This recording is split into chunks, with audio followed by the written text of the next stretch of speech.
so much. I will be, this is a bit of an unusual musical performance tonight.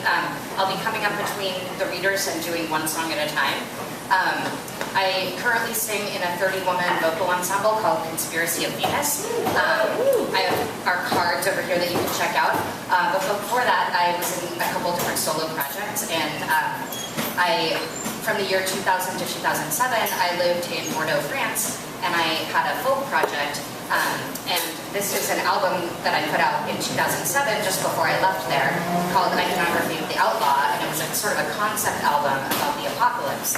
So I'm going to be doing a bunch of songs off of here and a couple others, and I'm selling these for $5. So this first song that I'm going to do is the first track off here. And I'm singing a cappella tonight, and I'm doing a little percussion, and this is totally experimental. I've never performed solo a cappella, so we'll see how this goes. This first song is the first track off here. It's called Pacific Song.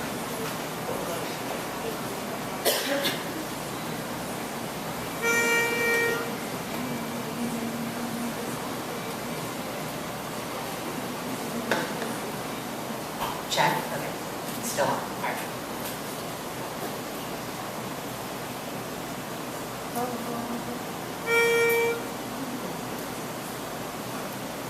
Shoot me into the sky, watch as I fly so low, all the way from here to San Francisco. In my capsule overlooking the red states, the white rivers. Well, the West is my country, so I've always gone east.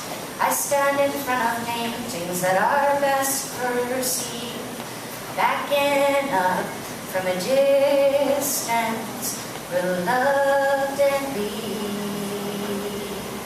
where you can see the vanishing point clearly. Yeah, you can see the vanishing point clearly.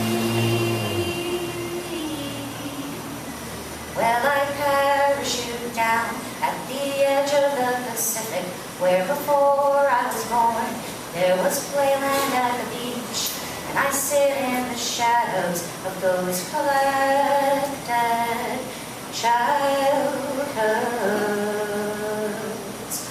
Oh, my golden ancestors who saw this lush coast settled, who drove wagons across the red states and birthed twins on a journey. Well, how do we look from your special airplane, where you can see the vanishing point clearly? Yeah, you can see the vanishing point clearly. Yeah, you can see the vanishing point clearly.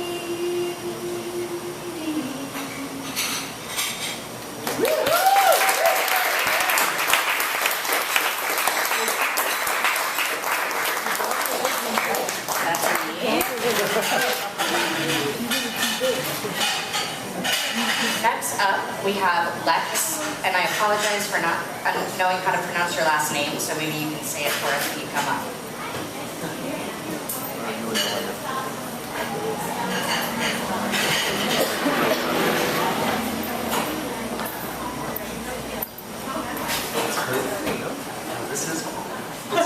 It's Kosieraddzki. I do want to hire.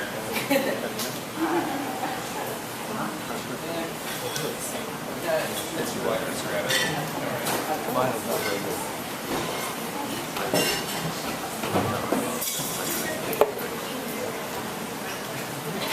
So this is called The Museum Gets High.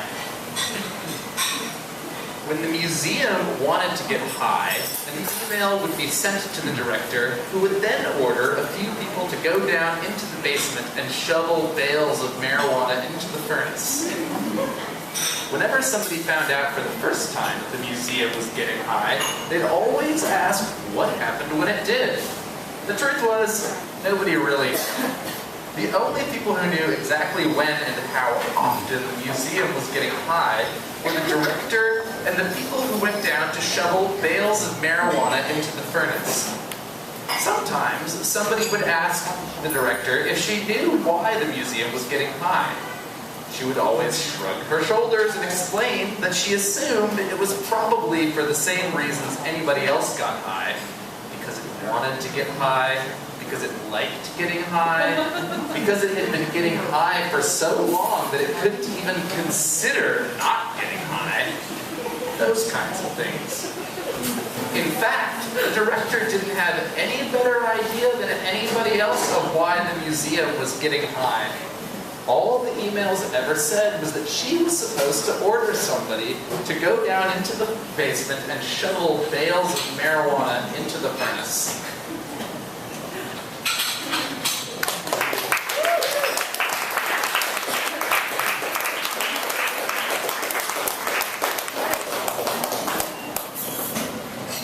So for the album in question, I forgot to say, I wrote all the lyrics, I wrote the texts, and then I wrote music to a couple of them, like the first one I did, and then for the other songs, I gave them to musician friends of mine in Bordeaux and had them write music to go with the lyrics, and I asked them to let the lyrics sort of lead the music. So this next song is called Iona, and it's my friend Eric Sigoyeneche wrote the music to it. He used to front this band called People on Holiday in Bordeaux, and now he's in Spain, and he's got a band called El Brindador. So this is a song about unrequited love using metaphors of the apocalypse.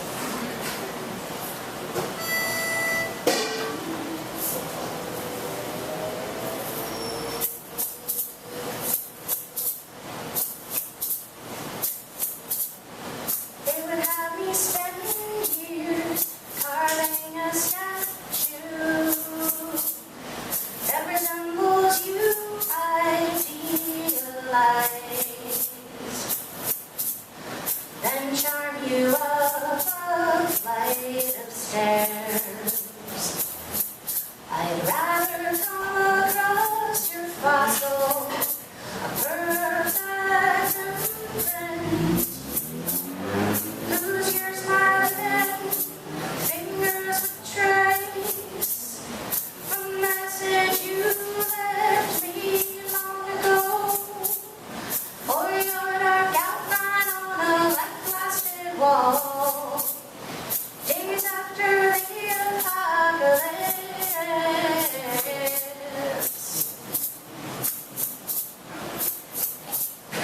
You're not a construct, but found art. A body fallen from a balcony into a busy morning street. You're more beautiful across the world. You're a symbol, a contract with my heart, the one who won't stay still to be counted. You're a village of Russian nesting dolls, buried deep, deep, deep in the ground. You are suited up and traveling. Your pathway becomes the radius of a circle around me. You are braced for the cold. You are braced for the cold.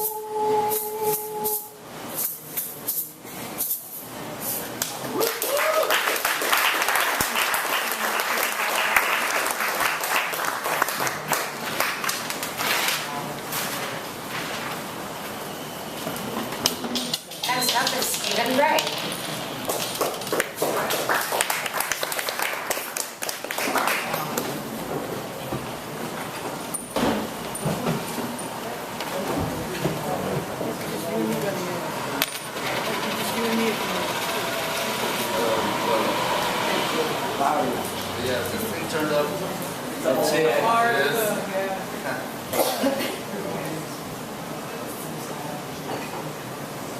about a real place on Valencia and 22nd called Revelation in the Radio Havana Social Club. Learning how to focus in a hole-in-the-wall cafe and having some hallucinations with your rice and beans. The walls are covered with so many crooked pictures like there was an earthquake in the Louvre. Much ado about the doll and its idolatry reminds me of Hans Delmer, perversities of childhood and what happens when they turn into adults. The room is closer to the Cuban than the Cubist, but there's so much going on. You focus and refocus on the background and the foreground with the house red going to your head. I realized that overhead there was a row of skeletons with green lights blinking in their ribs. And hanging from a ceiling fan, a Barbie doll is quivering. She has a leather jacket and a lizard tail. It's like the attic is collapsing and the sky is falling. Body parts are flying through the air. I'm getting an exploded view of the collective Caribbean unconscious. Waiter, there's a leg in my soup. The walls will knock you for a loop. I'm having dinner with the manic depression of the mannequins and practicing my social skulls. The things they pull out of a hat. A baby turns into a rat. A winged whore. Hieronymus Bosch was here. I lean on a machine gun crutch and look at Allen Ginsberg with no clothes on. There's a hollow doll whose head is turned into a gun because a gun is for the hollow man. There is a subtext here of hybrids and decapitation and some low-bred occupations. On the counter is a guillotine. A pair of plastic tits were cut off and they're on the wall.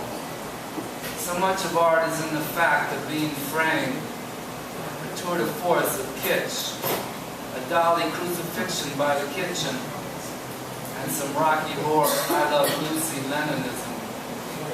Does it come with common kisses? There's a dummy with a trumpet and Medusa on a spinning swan. Her sword is held up like a phallic exclamation point. Another doll is in a compromising position with a horse. And it will need to see an animal psychiatrist. I see the Mickey Mouse governor of California. That's enough to make you lose your appetite. Hallucination is the spice of life. And there's some spicy cooking in this place. A headless torso on the wall. A head emerging from a shoe. You can lose your mind in here and find yourself in Radio Havana heaven. It is rehab in the evening with a certain reverb and old photos which are out of time. I'm looking at Santana in the 70s, a transitory feeling coming through the ceiling. The satanic has a hand in this confusion, a delirious voodoo of the all-inclusive, with the rational becoming more elusive, but they don't forget your check. The balances are redefined. I'm caught between the simultaneous and the subconscious at the moment of a transformation, and the business is bizarre. A man drops by. He has a one-string instrument, a long bow and a gourd. I'm never bored in here. A place I can afford, with no insane praise the Lord. It's just around the corner from the Revolution Cafe.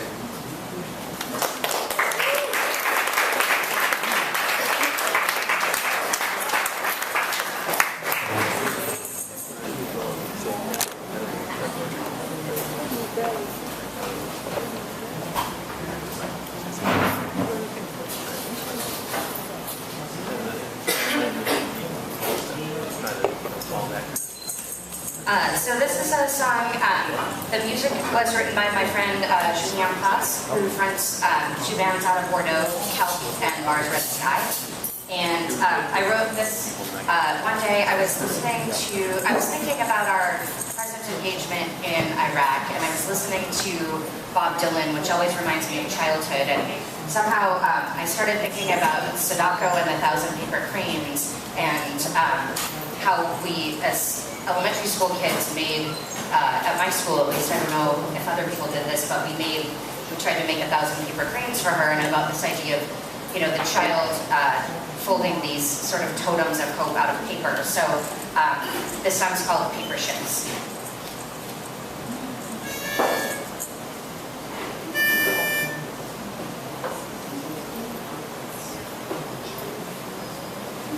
Sing to me again about a ship coming in. Let me believe for an instant it's mine. An origami boat in a children's fleet. Let loose on a river in a mountain night. Each ship for a candle that we set alight. For one who died by our nation's hands. And I will weep for mother who she never sent, nor for the man who turns his back on me. My tears are reserved for the little girl who thought her boat would really reach the sea. We all fold dream futures out of paper and take them out of pockets years later to shade us from the strange constellations, to shelter us from the fallout radiation. On the plane we light them with tiny candles for the memory of our green growing land.